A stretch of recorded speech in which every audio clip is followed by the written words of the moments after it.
Hello everyone, Jake, your resident content cowboy here. Yeehaw! Woo, woo, woo. I didn't have a plan. And today is Monday. You know what that means? It's time for a tier list. That's right, Jake number 6. Good job. Okay, it's Monday. It is time for a tier list. This is going to be my best guess at where everyone falls in this new meta right now. So many things changed with the mobile release, and I'm really excited to bring you this list. I think so many more Pokemon are viable right now, so it's a great time to be playing most all of the Pokemon inside this game. Beforehand, we do have a sponsor. Oh, boss? Not now, Jake number 6. No, but it's just, give me a moment while I talk about our new sponsor. Has this ever happened to you? You've been at a party or social function and your toddler is there, but they don't have a luxury watch on? It's happened to all of us. That's why you need to go to luxwatchesfortots.com. Use the promo code JakeCowboyWatches12 Cowboy1. Boss, I have to interrupt. What? luxwatchesfortots.com went out of business. What? I guess they never sold a single watch. No. Why does this keep happening? All of our sponsors are terrible. Well, since we have no sponsor, if you could find it in your heart to become a member of this channel, I would greatly appreciate it. Now, on to the tier list. All right, look at that tier list. Look how beautiful it is. So, as I say in all of my tier list videos, if I talk about one of your Pokemon and how they are not viable in the meta right now, first of all, I might be wrong. I'm trying to play everyone a ton, but everything is still very new. Also, just because a Pokemon isn't as good as another doesn't mean you can't be one of the best players in the world with that Pokemon and work really well for your team. All that being said, let's talk about the tiers for this video. We have, of course, the God tier. One Pokemon always falls into the God tier. We don't have a ton of gods over here, okay? We're not freaking Norse. One Pokemon is what I would consider the best right now. Then we have what a tier right below that. This is a tier of tons of Pokemon that are extremely good in the game right now. Below that, we have Solid Mon. So all of these Pokemon are good. They just really don't compete with some of the ones in the higher 2 tiers. Then the B tier. Still got the B tier. And the B tier right now is just saying these Pokemon are kind of some of the lowest of the rung. Unfortunately, they're just the Pokemon that don't seem to have a place in the meta right now. Or they still need a little bit of love to get there. And then we have the not here yet, but let's face it, overpowered tier. One interesting thing you'll notice about this is I don't have a no terrible list. I actually think, as I was hoping in some previous videos, I actually think the meta has kind of narrowed a little, meaning more of the Pokemon at the bottom and more of the Pokemon at the top are kind of getting scrunched together, and more things are viable, which I personally think is a very exciting thing for a game like this. Let's start organizing some of these pokes. Well, considering that we clearly have a tier for 2 people, let's just put them in it and talk about them briefly. Mamoswine and Sylveon. They are not here yet, but let's face it, these Pokemon are going to be quite OP. I don't know for sure if these Pokemon will release and be insanely powerful, but I kind of know for sure that that's what's going to happen. Almost every Pokemon they've released, with the exception of Gardevoir, has been, in my opinion, pretty overpowered for its role.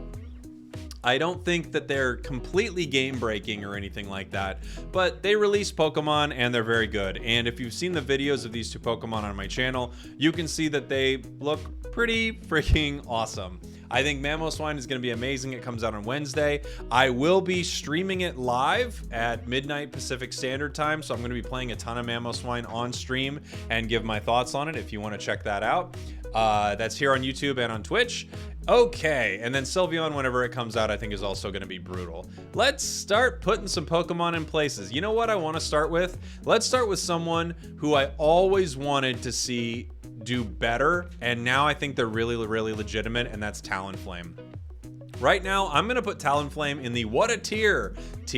I was playing a lot of Talonflame last week, and I was thinking, man, the damage output is just through the roof with this Pokemon right now. It feels so much better. I feel like they've done something with experience. Maybe it's based on scoring or KOing certain Pokemon. I'm not sure, enemy Pokemon, but I feel like I'm leveling like crazy. I'm doing tons of damage. I'm insanely useful. Right now, I think Talonflame is one of the best Pokemon in the game, and I love playing it. I'm so happy to say it. I'm so happy to see the speedsters sort of rise in prominence, because last patch they had a lot of trouble. Also, one of the best teams in the world just won a tournament with a Talonflame as their jungler. So Talonflame is rising. Talonflame is doing its thing, man, and you gotta love to see it.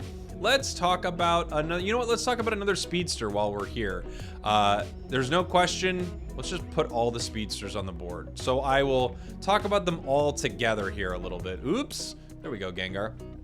So all of the speedsters, except for one, seem to either be just as good as they were or even better. And the one kind of outlier, which I think is odd because it is the one that the current skin is based on, the current battle pass, is Gengar. I think Gengar so far just seems like the speedster who has not gotten any love yet. It's probably because Gengar was so powerful when the game first came out, and so many people had such a problem with Gengar that I think they don't want to run into that same issue where they had this crazy overpowered Pokemon, they buff it a little bit, and then people are freaking out about Gengar again. I actually think we will see some Gengar buffs soon. Gengar isn't bad. I think Gengar might hang out at the bottom of the solid Mons category or at the top of B, but Zeraora is still amazing, and I think Absol is now working into the what a tier or solid Mons. The only issue with Absol, and this is just how a tier list goes, is you have to compare Absol to Talonflame and Zeraora. I think Absol got so much better. I do personally prefer Talonflame.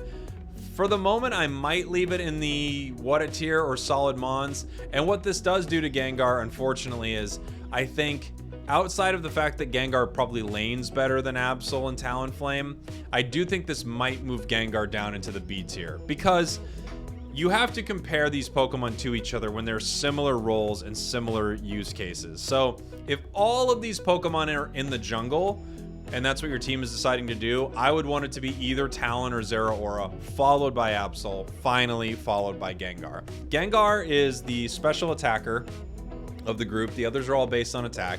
Gengar has a lot of burst damage, but it still feels like it's sort of missing something later in the game into the team fights. And even though it's a lot of burst damage, it's not doing the kind of burst damage that Talonflame or Absol are doing.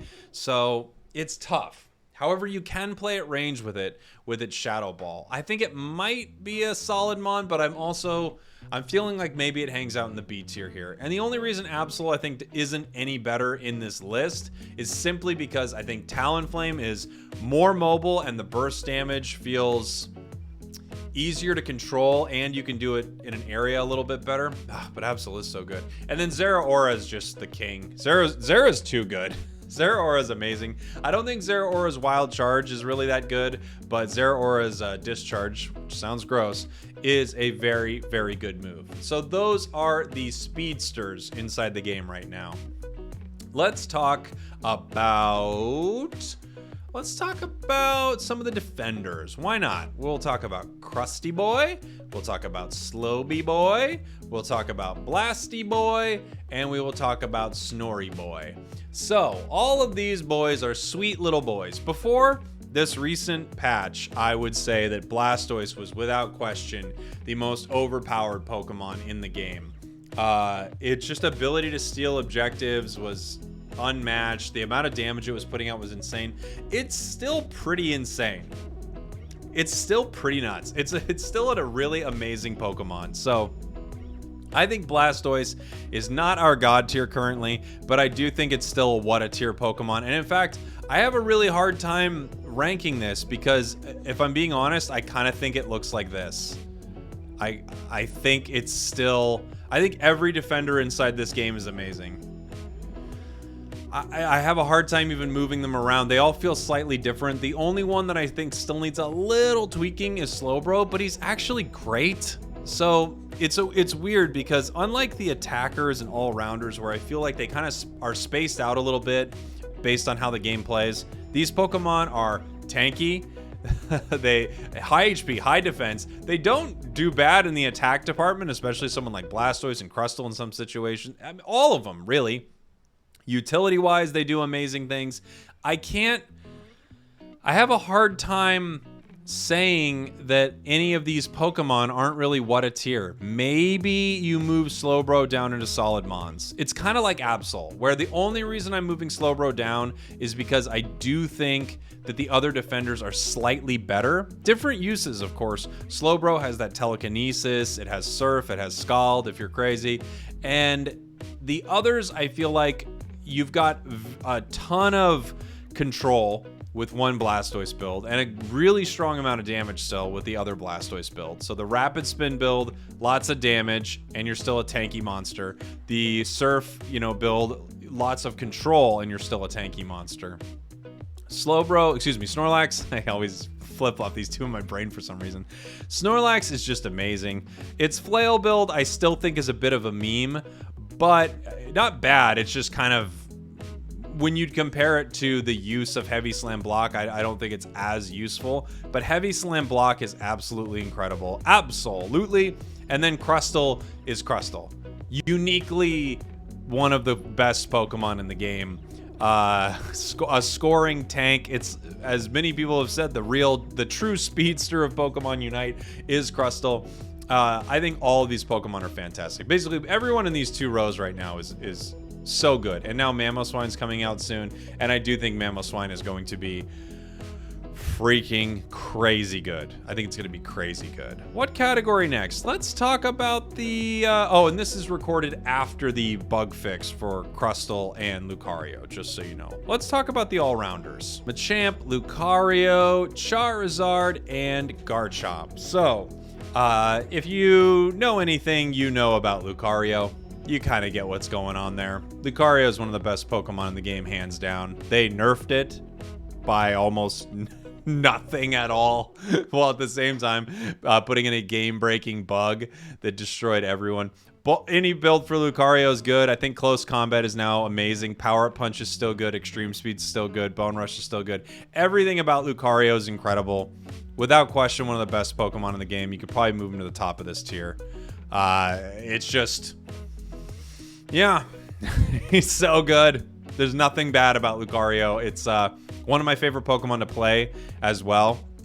I did a tournament a little while back, and I was disappointed that I couldn't play Lucario because he's kind of one of my mains. I like to play a variety of Pokemon, so I don't have people that I would say are my mains, but I probably have the most games on my account with a high win percentage with Lucario, just because he's so incredibly useful and so fun to play. I have videos on my account here, or my channel, just showing how to bully with Lucario. It's too good.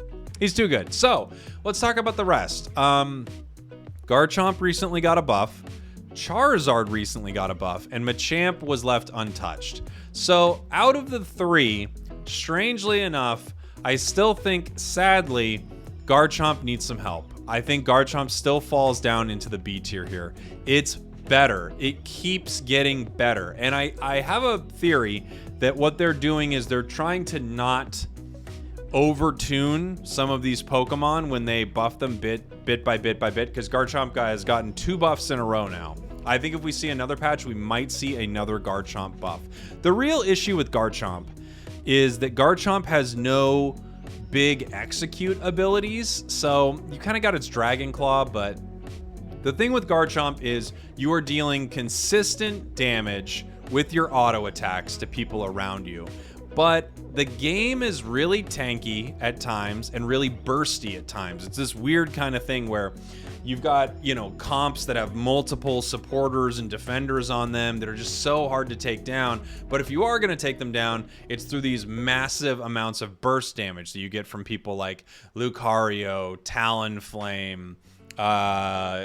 Who else does incredible burst damage here? Gardevoir does amazing burst damage. So you've got these really bursty builds. Absol's another one. And then you've got this really tanky meta. And Garchomp falls into this weird place where it doesn't really do either incredibly well. It's decently tanky, and it does a lot of damage, but at kind of a slow rate. It's not slow. It's hard to explain, but a lot of this game is also based on last hitting, and it just doesn't do that extremely well. I think it still needs some help. What it really needs, in my opinion, is some sort of ability to take Pokemon, wild Pokemon or enemy Pokemon out, an execute, if you will, kind of like some Pokemon have. I think if it had something like that, Garchomp would be amazing. The other issue with Garchomp is it's melee, and it doesn't do anything really besides melee, and you can kind of just walk away from Garchomp. It's one of Garchomp's biggest weaknesses is, okay, Garchomp's got all its attack stats, and now we can just move back. And even if it dashes, you can probably dash away from that. So I still think Garchomp needs help. It's down here in the B tier. And that takes Machamp and Charizard right here. I think Machamp is still a solid Pokemon. They really aren't messing with Machamp too much. They're just kind of leaving it where it is. It's solid, but beyond that, I don't have too much else to say about it. Its abilities are good. Submission's pretty great for, you know, grabbing enemy carries and stuff like that that you want to take out as a team. Its close combat is really nice for helping steal objectives. It has a really strong Unite move, and they're just kind of fine with letting this Pokemon hang out in this area of being super solid, but that's about it. It doesn't rise to the top of the meta because it doesn't do the kind of things Lucario does. It doesn't have the executes. It doesn't have the crazy amount of damage. So Charizard is a weird one. I need to play more Charizard. Part of me feels like Charizard is actually inching its way into the what a tier. I think this new Charizard's really good. Lower cooldowns on its abilities. I don't exactly love its Unite move, but I've been having a lot of fun with using its Unite move and then starting the encounter, getting lots of multiple KOs with it. I need more time with Charizard. Right now, I'm going to leave it in the solid Mons category. I think there is a reality where it's up in what a tier. It might need a little bit more, but I think it's really, really close. I think Charizard's really, really close. So, of the all-rounders, I think Lucario is by far the best. Charizard and Machamp are probably duking it out for this next place here until I can really play more Char. And then I think, unfortunately, Garchomp still runs into Garchomp issues. Weird. We have the Garchomp skin and the Gengar skin, and both of them have issues. I wonder if we're going to see either of them buffed pretty soon. I wouldn't be surprised. We could talk about supporters right now. Let's talk about supporters. We've got Eldegoss, Blissey, Wiggly, Mr. Mime. Supporters. The supporter role in Pokemon Unite is just like the defender role in that they're all really fantastic. They're all good. All of them are so good. I might say, you know, Wiggly got a nerf, but no, it didn't. It really didn't. Eldegoss got a nerf a while back, and that has affected Eldegoss, but it's still amazing. Blissey is still top tier. And you know what? The more I play Mr. Mime, I'm not going to lie, I almost think every single one of these belong in this tier for different reasons. So you're seeing a meta where multiple supports are inside of team comps right now. And I think if I had to pick one of these, it all depends on comp too. That's the interesting thing about this. So let's say you have a comp with Greninja or Cinderace, something like that on there. Charizard maybe, you know, is included in this, Machamp. Garchomp. Blissey is really amazing with Helping Hand. It just lets people auto attack more and do all of that auto attack damage. Let's say you don't have a comp with as many Pokemon like that, and you have a tankier comp with, you know, a Blastoise, a Lucario, and maybe a Zeraora. Well, that's actually a little less tanky. Let's say you have a comp like that. In that sense, I might say, oh, well, you probably want to go with a Wigglytuff or even an Eldegoss to give everyone those shields. So you can really go any way with it. And then you have Mr. Mime, who's kind of an attacker, but is tanky like a defender. What do I do? How do I choose where to put them? I almost think every support in this game is just incredibly good and incredibly viable, and it really just depends on team comp where you place them. yeah, I'm gonna leave them all in what a tier. I don't know what else to do with them except say that every support in this game is amazing. I might rank them like so, maybe, but I don't even know if that's entirely fair, because the more I play Mime, the crazier I think it is. I don't know. I think all the supports right now are great Pokemon. And now we are left with the attacker role. Okay, let's bring them on up. Greninja, Pikachu, Alolan Ninetales, Cramorant, Gardevoir, Venusaur, and Cinderace. Gonna move my camera a little bit here so we can see them all better. There they are. Hi, guys. So, what to do here? Where do I start? I might move it even, I might move it even lower. There we go. So, I'm just gonna start with who's the god tier right now, because I think a lot of you probably know, and it's Venusaur. Venusaur is somehow become the best Pokemon in the game. I do think there are counters to it, and it's not in every team comp. You're definitely going to win with a Venusaur, but Venusaur's Petal Dance Giga Drain build, I don't know if it's going to get nerfed or something very soon, but right now I think it's unbelievably good. Just the best friggin', it's so good. It does, you're doing more damage than every Pokemon on the field. You're tankier, they can't KO you. You're Giga Draining over and over and over again. It truly, I will say this, it's too good. I think it's too good. It needs to be like toned down a bit. But Venusaur is the best. The only unfortunate thing is you kind of lose the Solar Beam Sludge build for Venusaur. I'm plugging my controller in because I just see it's like, hey, I don't want you to die. You do lose a little bit of the sniping capabilities, but you still have your Unite move for sniping. You're just too good. You're too dang good. Venusaur is too dang good. Petal Dance, Giga Drain, it's amazing. I have a video of it on my channel. Yeah, I don't know. I was saying this the other day. I think if you use Petal Dance, Giga Drain, Venusaur, you could probably climb to the master rank with an 80 to 90% win rate pretty easily. It's so good. Unbelievable. Okay, moving on. These are interesting ones. These two are interesting. I want to talk about Greninja and I want to talk about Cinderace. So both Greninja and Cinderace are kind of in this weird spot. Ooh, I need to give a little more screen here. Hey guys, they're in this weird spot. Greninja used to be the #1 auto attacker, and right now, I don't know. I think Greninja's still really good, but I think Cinderace just got so much better. So much better. I will say, and this is what I talked about earlier about the tier list narrowing, I think they're both incredible choices. Me personally, I put Cinder above Greninja right now, but that doesn't mean I'm right. It just means this is what I prefer, and I think what's going on with Cinderace and some of the new items and how its abilities have been tuned, I just think Cinderace is so freaking good right now. A lot of people talked about Greninja getting nerfed, but when I've played Greninja, I haven't really felt like it. In fact, I feel like its double team has been buffed so hard that it doesn't feel like Greninja got much of a nerf at all to me. I still think it's a what a tier Pokemon. And now this leaves sort of the more magey-ish type attackers. Ninetales, Cramorant, Gardevoir, and Pikachu. So let's get the sad stuff out of the way first. I think Pikachu is still B tier.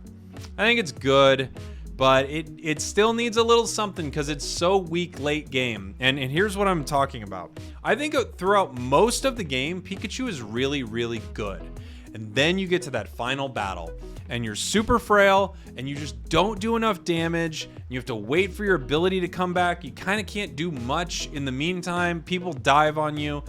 I just think Pikachu still hangs out in the B tier right now. I want it to be better. It's one of my favorite Pokemon to play, but it just doesn't have the damage output currently. Or maybe, I don't know. It needs something. Well, it does need damage output, and it maybe needs some sustainability late game. It just doesn't have any. For the other three, I think Alolan Ninetales is still a what a tier Pokemon. So, Alolan Ninetales has two builds. The Dazzling Gleam Aurora Veil build, I think, is still absolutely amazing. Absolutely amazing. And I also think from playing it a bit more and more that it's sort of Ice Tree, the Blizzard Avalanche build, feels it feels like it's kind of inching its way into viability. I don't know if you'd use it. You'd probably still run Aurora Veil, but Ninetales is just so good. It feels a little bit more like a supporter type Pokemon because you're doing so much control of the enemies. You're stunning them, you're slowing them, you're stunning them again with your ice, you're freezing them. I don't know how that's going to combo with Mamoswine. We might just see Mamoswine and Alolan Ninetales landing together and destroying everybody. So I think Alolan Ninetales still hangs out in what a tier. And now these two, Cram and Gardevoir.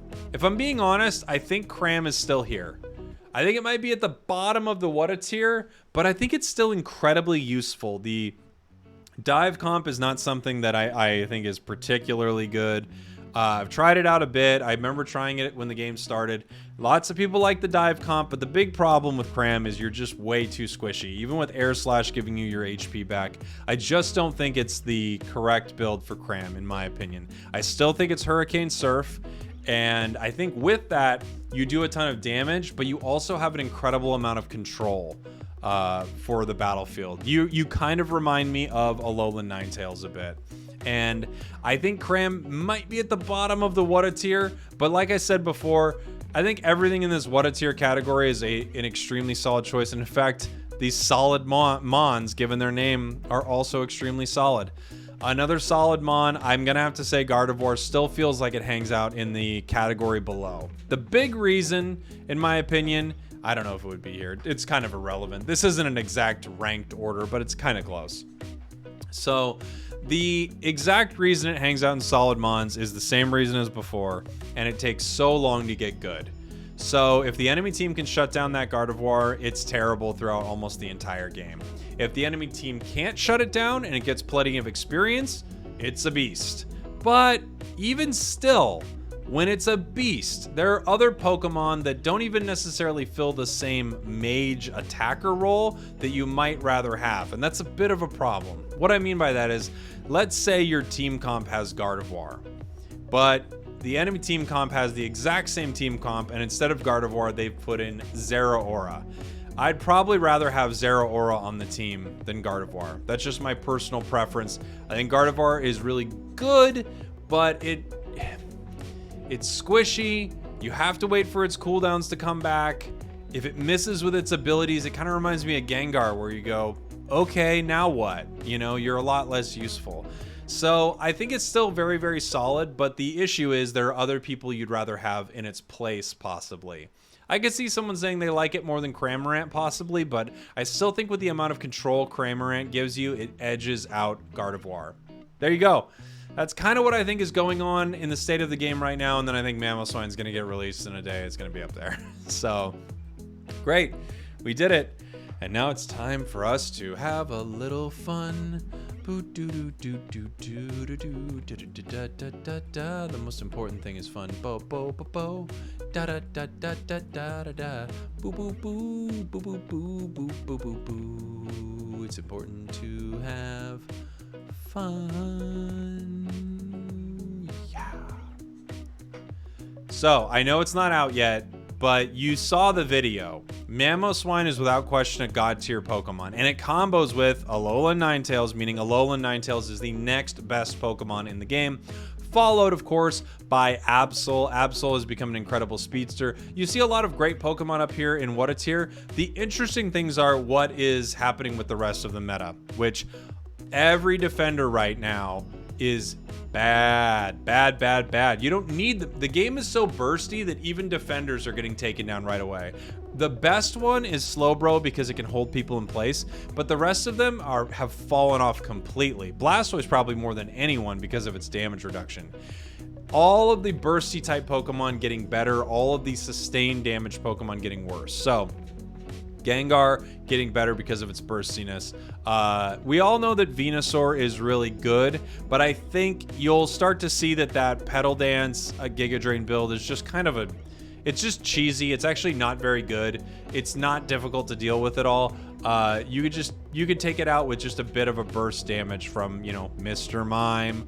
Or, of course, what's going to happen soon is Venusaur, you want to run around the whole battle. Well, you can't because of Mamoswine and Alolan Ninetales. And let's see here. Yeah, obviously, Blissey, bad. Do not play Blissey. If you're going to play any support, which I might not super recommend hard right now, it's Mr. Mime. The others are all falling off hard. Wiggly actually can probably be moved down to here after its Sing nerf. It's kind of completely useless. So there you go. I hope that was interesting. Thank you all for watching. Thank you for listening. Obviously, like I said, Venusaur, bad. Mamoswine, very good. I love you all, and I will see you all next time. Goodbye.